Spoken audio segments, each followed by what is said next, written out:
Welcome to Allies or Enemies. I'm Jess. And I am Shawn. This is part 7 of our top 100 favorite board games of all time. And today we're counting down from 40 to 31.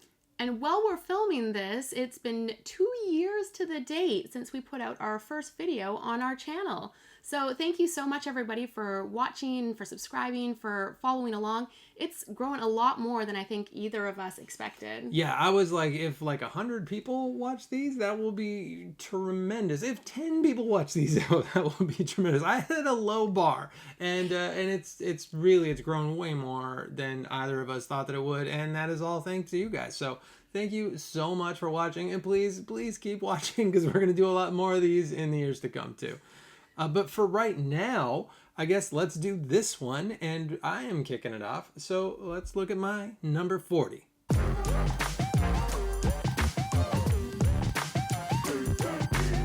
My number 40 is Euphoria, and Euphoria is based in a dystopian world that looks more and more like our own every day. Well, it's a really cool production value, first of all, because it's a Stonemaier game, and they do a really good job with their games. And in this one, it's specifically the dice. And the dice are so interestingly stylized that we got halfway through the first game and I was like, how do you know what number they are? And then I realized, oh, they're just 1 to 6. They just look really cool. But the game itself it's a fairly simple kind of dice worker placement resource management game, but just that dystopian vibe that kind of goes into all of it, into the marketplaces and into how you lose dice and gain dice, and everything about it just adds that little bit that makes it a really interesting experience. I do say, though, if you are playing this, I definitely recommend the expansion, Ignorance is Bliss. The first game is great, but with the expansion, it makes the markets less kind of punishing and random and less based on just kind of what dice you happen to roll, and a little bit more variable, which I really enjoy, that I'm not so frustrated at my dice rolls as a result of that. Yeah, and it's interesting because the expansion came out like way after, like 6-8 years or something crazy. I don't know. I might be over exaggerating. I might not be, though. It came out way after the base game. We picked it up when that expansion came out, and expansion makes it terrific. It's just so much better, and it's better for 2 players too. But that is my number 40.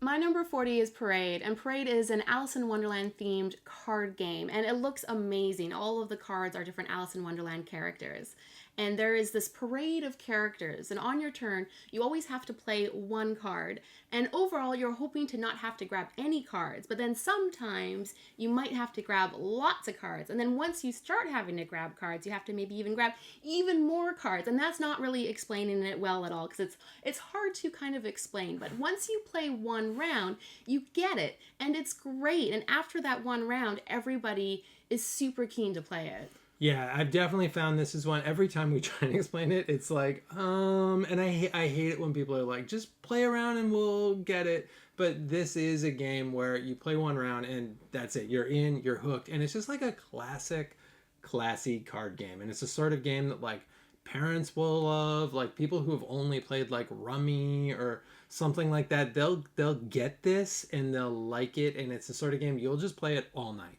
I feel like it is for a really wide audience, and it scales really nicely across lots of player accounts, which is wonderful. And that is my number 40. My number 39 is Prodigal's Club. And in Prodigal's Club, you are these horrible rich people who have a bet where they have to get rid of everything. Kind of like a Brewster's Millions. And if you haven't seen Brewster's Millions, go watch Brewster's Millions because it is terrific. But this game is you've got to get rid of all of your friends and your political standing and all of your stuff and all of your money. And the winner is who ends up with the least and who ends up being the most hated at the end of the game, which is a very fun theme. But it's also cool because it's super variable. And it's kind of like this triangle with these 3 different boards. You can play with all of them if you want to do a long game, but mostly, and I would suggest, play with 2 of them. And the different combinations of 2 all feel like totally different games, how they interact. And that's just really cool. And the tricky is you have to get both of yours, or all 3, depending on how many you're playing with, down as low as possible. So I always find it tough because I tend to focus on one area and then realize, oh no, I'm getting too many votes. Quick, I need to lose as many votes as possible now. So having to kind of switch tactics kind of constantly throughout the game to make sure they're both coming down at the same time is a challenge. And it's got this cool kind of 70s-ish feeling art too that just feels very specifically like I don't know if it would work in any other game, but it works perfectly in this one too. And that is my 39. My number 39 is Unlock, and I'm grouping them all together as a series. We've done a number of these boxes, and it's essentially an escape room in a box, and this one comes with 3 different ones. We've done a few different types, so other non-unlock ones. I think the reason why I like these ones the best is because every deck seems so different, and you never really know what you're going to get. And they've done some really creative things with the app and the app integration. And so sometimes when we go to open it and figure it out, it takes us a little while of puzzling it out. And I really enjoy that, working together to get there. Yeah, you kind of get the theme once you're into it. Like, I like the ones, like, I'm really excited for Robin Hood because we've actually only played the first one in this box. We've played like 8 or 9 other ones though, but I like the ones with the theme, but I've been surprised at how much I like kind of their homebrew themes as well. Like their No-Nos or whatever his name is. Whatever their like kind of clowny like main character is, he shows up in a few of them. And those are all shockingly excellent. So it is really cool when you don't know what you're getting into, and it always ends up being kind of a fun adventure. And because it only comes with 3, it feels a little bit of a treat when we decide to kind of spend the evening working away at one. And that's my number 39. My 38 is Orleans. And Orleans is maybe my favorite bag. Well, I think it is my favorite bag building game of all bag building games. And you've got these like French nobles and farmers and whatnot, and you're building out this village and you're doing all sorts of stuff.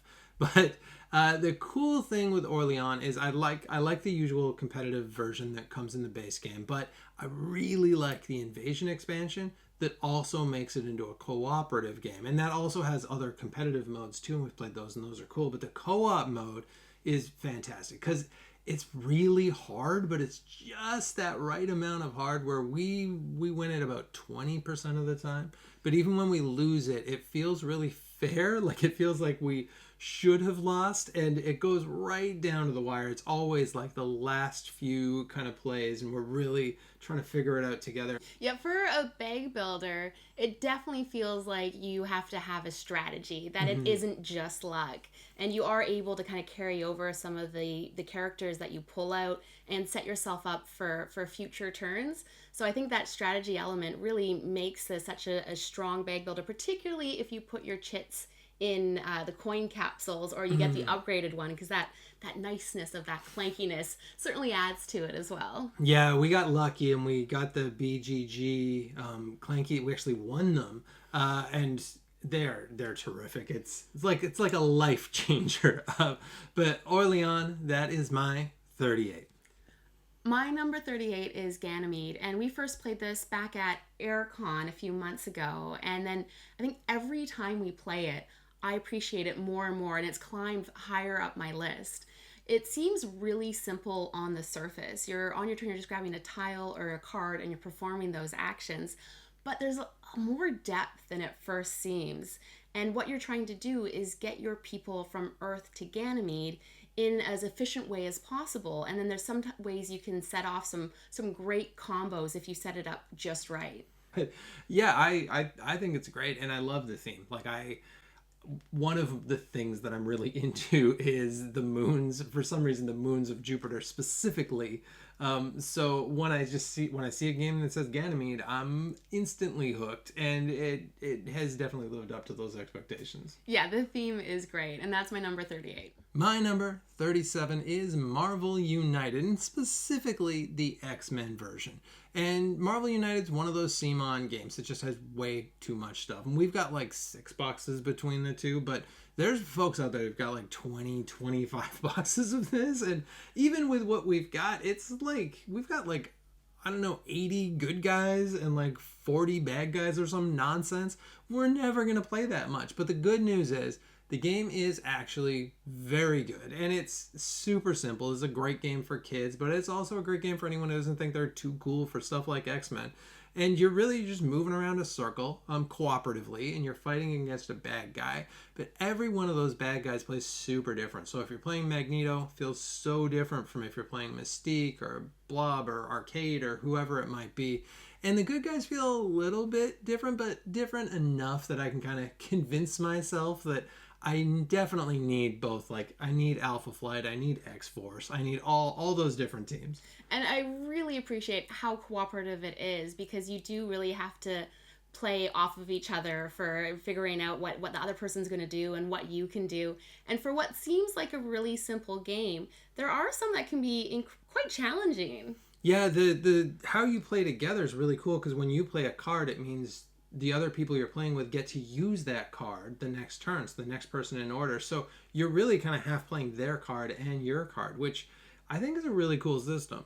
But this is my 37. My number 37 is Tidal Blades Part 1. And it was interesting, when you had this in your list, you described it as seeming like it was, looking at it, that it was going to be fairly simple, but it was a little bit more to it than you thought there would be. But when I first saw it, I thought it was going to be more of a, almost like a campaign. It would take a few hours to play through as you build your character type of game, because you do have these different stats associated with your character that you're building up, and you're building up your dice as well that you're using. But it plays really quick. It's something like only 5 rounds. So in under an hour, you're trying to build yourself up and build up your bag of dice and impress the judge and fight your monsters. And there's a lot that you can actually do within the shorter time than what I was kind of expecting that it was going to be. It's interesting too, because I think that the sequel is more what you thought it was going to be and what I was worried it might be. That sounds horrible, but that the second one feels a lot more like a Jess game than it would for me. But yeah, this one I was happy with where it ended up though. It is a really fun game, and it is definitely it's definitely like enough. There's plenty of game in there. Yeah, and I am looking forward to the second part, which sounds like it is going to be a dungeon crawler type game. So we'll see what part 2 holds. And that is my number 37. My number 36 is Welcome to, or I think the whole name's Welcome to Your Perfect Home, but we never call it that. It's Welcome to ... But Welcome to it's kind of like the flippin' right. This is, I still think, maybe my favorite and maybe the best flippin' right out there. And we've played it, I don't even know, 50, 60 times now. We've played this game a lot. We've got multiple different like seasonal and zombie and different theme sheets, and we bought the 2 sequels, and I still keep coming back to the original box and the original sheets, and I do not get bored of this game. You're just building out a 50s town, and you're numbering fences, and you're circling pools, and there's something so satisfying to this game. Yeah, this mechanics behind it is really interesting with the different combinations. But I think what I really love about it is a few flippin' rights are like this, where it's the simultaneous action, but it's not. Someone doesn't have to draft it, and everyone else gets like the rest that's left over. Everyone's choosing from the same 3 cards, but everybody's communities end up looking so different, and the pacing for that just works so well. Like, it can play, it says from like 1 to 99 people. So as long as you have enough sheets, you can have everybody playing at the same time. Yeah, it really is interesting how you just divert. You just naturally, it should be possible that everyone plays the same way every time, and we've never even had it close to that in all of the games that we played. But this one is my 36. My number 36 is Near and Far, and it really captures the sense of going on an adventure. You're building your adventure party, and then you're going out and you're fighting bandits. But it has a really nice build to it as you get stronger and stronger, and a bit of a racing element as you're both trying to kind of compete to the different locations and get there first and complete the most trading routes. But what's really interesting as well is there are a few different ways to play it. So you can just play through as a one-off game, or what I really liked is when we did the character campaign. And so that's where we had a series of back-to-back games that had the storyline that continued from one game to the next. Yeah, and I usually do not like games that have storytelling elements in it, but this one does it well. This does it one of the best of any game actually that I know, and I actually found myself being fairly interested in some of the character stories, and it's kind of just enough, like not much. It's like 5-6 sentences each time, but it's just enough to get me hooked. Yeah, there's this one we played where we had kind of interwoven storylines that was really fun, and that is my number 36. My 35 is Terra Mystica, and I had Gaia Project first, and I actually still do like Gaia Project better, but I do really appreciate having both in my collection. And this one I held off for a while because I've heard how similar it is, but then they came out with this big box, and I like me a big box. And so I was happy to get it with all of this stuff. And I gotta say, when you've got more players, this is great. Like, this works so well at 4, and it's a lot simpler to explain than I expected. Gaia Project can be a little bit trickier, I think, for the tech with the tech tracks and whatnot. And this one feels, now that I've first played Gaia Project, like a more streamlined version. And when we're bringing in new players and when we're playing something, when we want something that's kind of a Euro area control game, this is like the game. This is the go-to, and it really is a great game. And I'm really enjoying playing the different races because they are so asymmetric. So I've been having a lot of fun playing the witches and then switching to the nomads, and we've only kind of played, I think, maybe half of them or a third of them. So really interested to keep exploring that. Yeah, and it is cool too how the different, if you do want it to be a bit more complex too, how the different expansions add to it, as well as all of those different asymmetric factions. But that is my 35. My number 35 is Res Arcana, and what I love about Res Arcana is the sleek design of it, because you only get 8 cards from a big deck. So every time you play, those 8 cards are going to be totally different. And you don't even know the order in which those 8 cards are going to come out. So you have to constantly kind of be shifting your strategy of what to do based on what cards you currently have, as well as which kind of locations are available and what your opponents are doing as well, because they might kind of take the thing you were going for, or they might end up taking some of your resources.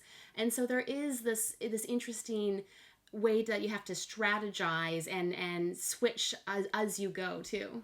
Yeah, it's interesting because we usually play it kind of doing our own thing, but every now and then someone will get kind of an attacky deck, and then everything switches. And there are just those little bits where, you get 1 or 2 kind of slightly different than what you're used to cards, and it totally changes not only the way you play, but the way your opponent has to play and the way the whole game works. And when you have so few moving parts, it is cool how big of an impact each of those parts have. It is really fun when you get those other ones to say, okay, I'm going to switch and I'm going to try this. And sometimes that doesn't work at all, but just trying to figure it out in that puzzle is really interesting. And that is my number 35. My number 34 is Beyond the Sun. And Beyond the Sun is this really cool tech tree. And at first I thought it looked kind of boring. The player boards look very white. The actual board looks very just tech tree-ish. But it's really interesting because it's this cool kind of expanding worker placement game where every turn most turns, you're adding new spaces out onto the board, which is what that tech tree is. And those become new worker spaces and give you different things you can do to build this engine you've got going and to explore space and to do all these interesting different things. And it's a really cool game that really engages my brain in kind of just the right way. Yeah, it is interesting because as you're doing your research track, you get choices of which ones you want to add onto it as well. So depending on what strategy you're using, you might kind of be able to pick a card that may work better for you possibly than an opponent. And that card just lives there, and that's going to be what's going to be that worker placement spot. Yeah, and the other people have to actually be able to earn the right to use that spot later on as well. So you've got your own little individual spots sometimes for a little while too, which can give you an advantage. But a lot of really cool strategy in this, and it just feels different from anything else we got in our collection. So this is my 34. My 34 is Spirit Island. And what I love about Spirit Island is it takes a commonly used Euro theme of colonization, but flips it the other way around. So instead of being the people that are coming to the island, you are the island spirits that are trying to chase away the people. But it has such a interesting pacing to it, I found, that took us a little while to get used to. Because it starts off like really hard, and then right out of the gate, you think, they're just keep coming and coming. How are we ever going to be able to kind of fight them back? But you get stronger as you go, and then it kind of like switches at some point until you're doing these like massive turns that you've kind of set yourself up for, which is really interesting. Yeah, it's such a weird game flow because we definitely at first were like, are we bad? We're really bad at this. How will we ever win this? And we still feel like that most games.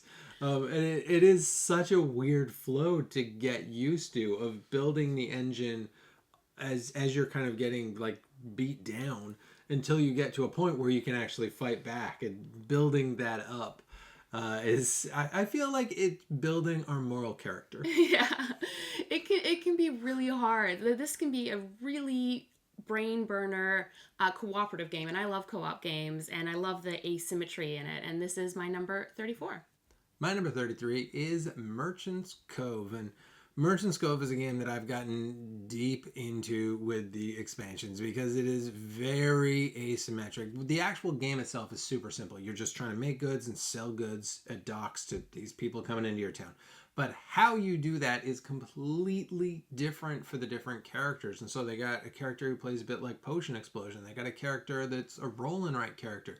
They got a character who's not actually selling goods, but is actually an innkeeper for the people coming into your town, and his like the paying for the rooms becomes his goods. For the most part, none of them are that complex, but they all give a different enough experience that I feel enough like I'm playing a different game that I just want to keep playing this. The different characters are really interesting. So anytime we've got a new character or a new expansion, it has been really motivating for me to want to play them because of being like, ooh, how does this one play? And I'm excited because they got just announced 4 more, and then another one coming in a different game, Bardwood Grove, that we've got coming as well. So I'm like 5 more new characters and new ways to play this. This is a dangerous one for me. I'm going to spend a lot on this, but this is my 33. My number 33 is Isle of Cats. And for the record, it is the regular Isle of Cats and the Explore and Draw version that I'm grouping together. For the board game list police record. Yes. They are very similar, so I didn't feel like they warranted their own entries. But I was really surprised with the Explore and Draw because we had just kind of added it on to the Kickstarter when we were getting the expansion. So we didn't really have high expectations for it. But it really captures the essence of the main game in a really simplified way that plays really quickly, and you're just kind of choosing like a row or column that you're drawing out and what you want to use, so you don't have to like manage baskets or manage number of fish. But what I love about it is we draw out all of our cats on the boats. It doesn't even tell us to do that, and we do it anyway, and we're terrible at it. So I love by the end of the game we have this boat filled with like poorly drawn cats. Yeah, it feels a little bit like the Dinosaur Island Rar and Right, where it does such a good job of capturing the essence of the game, but getting rid of the big table presence and all of kind of the clunky bits. And we played this a lot more than regular Isle of Cats. I wouldn't say that it's fully replaced it, but a lot of times it has. And it's nice and travelable, which is great as well. And that's my number 33. My number 32 is Kanban, and Kanban is my favorite Lacerda game. And this one it's still heavy, but there's something about just the smoothness of the system that it doesn't feel like it's that heavy. And it isn't that rules heavy. It's very brain heavy still. And like all Lacerda games, it just has those really well connected systems where you're making the car, you're getting the parts for the car, you're putting it in the assembly line, you're doing all this stuff to be efficient, and other people are messing with you and taking the stuff that you definitely wanted, and Sandra's getting in the way as she walks along. But it's just that smoothness and that like clockwork gearness of it that I just find it very pleasing. Yeah, it is interesting because it is worker placement in terms of you're putting out your worker, but each spot lets you both go to it because we always play 2 players. So no one's ever blocking you, but it means you don't get to do as many actions. So I do like that you usually have the choice of being able to go there. Yeah, you can go there, but to a lesser degree.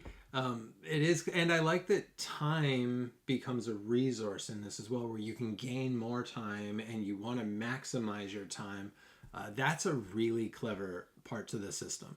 But that is my 32. My number 32 is Terra Mystica, which you just had on your list. And so essentially one of the differences is not only the complexity being lighter, it really is also a big difference of theme too. So this is fantasy theme and the other one is space theme. And I think both do a really good job of capturing that theme. And I do really like fantasy. So I do enjoy, like I said, in yours, but I like the different races and having those be those fantasy races and their powers really make sense for the race that they represent. And it does also have like the components, I think, kind of represents that as well. This feels more Euro gamey. It's got those wooden components. And for a lot of people, that's a huge selling point. Like I've seen that a lot of folks don't love the plastic buildings in Gaia Project. I don't mind the plastic buildings, but I get it. I get why people like just the classic. And it feels very classic Euro in a very good way. Yeah, and even just terraforming for this is like changing the land literally, but in space you're doing it in a bit of a different way, which makes sense too. So it's neat how they were able to incorporate the different themes. And that is my number 32. My number 31 is Isle of Cats. And Jess just had this on her list, and she did officially say all of it, but kind of, you saw the box that she had out. I'm going with the bigger box and with the original base game. And I like the roll and write as well. I think it's super great and streamlined, but I like having all the bits. I like having the card drafting and the how many baskets you need for your cats and actually getting the cats and putting the cats onto my boat and having the rules and having the lessons, having all of that stuff, I think just makes it so different from any other tile placement game that's out there. And it adds just that little bit of heaviness, but it's nice that you can even strip that back for the family game too. But it's just kind of the right amount and the right mix of stuff. And I like just the story of it too, that you're trying to get cats off this island, but they're cats, so they're a pain in the butt, so they won't leave the island even though it's in their best interest. I really like that. And speaking of that, I'm really interested in the next game that's coming out, because apparently there's this pirate coming to burn the island and you're trying to rescue the cats from it. So the next version is for all the cats you didn't rescue, they're gonna like build themselves a raft or something like that, which I like that it's still connecting the storyline. Yeah, Jess always gets really sad for the cats that are staying on the island because, yeah, I guess they just get killed. No, they're going to build a raft now. Apparently, they built a raft, so good news, cat lovers. But that is my 31. My number 31 is Draftosaurus, which is a drafting game where you are drafting dinosaurs. And so you're drafting these bright, colorful little wooden dinosaur meeples that look really great, and you're putting them on your board for the dinosaur park. And then different combinations will give you different points. But it's something that's really satisfying about looking out on your park and seeing the pen filled with like the different types of dinos, or the love pen where you're trying to get like the couples together and having them match up. And it plays really quickly. It's really simple, but there's something just so satisfying about it. Yeah, it's like a physical. I feel like we say a lot like things are like a roll and write, but like a physical roll and write. This is the most like a physical roll and write, but I'm so glad it's not a roll and write, because pulling those dinosaurs out, it really does feel great, and it's just really fun pulling out dinosaurs and passing dinosaurs around. There's something terrific about that, and that it's got the two sides, which is nice as well, because both sides play so differently as well. And I like games like this or Trail of Tucana, where whenever we play, we know right at the start we're going to play at least 2 games every time. Yeah, exactly. We do the summer side, then we do the winter side, and see like who won the most. And that is my number 31. And that is it. That brings us to the end of the 30s, which means next time we are looking at the 20s. And thanks again for following the channel and for helping build it up over the last 2 years. And since this is the second year we're actually doing this list as well, we're going to, at the end of it, do a little bit of a statistical analysis and comparison of this and last year and our lists and all sorts of fun board game stats for whoever's into that sort of thing. But for this video, please let us know if you played any of the games that we mentioned. Liking, comment, subscribing, all of that helps us out. Thank you so much for watching, and hopefully we'll see you for the next one.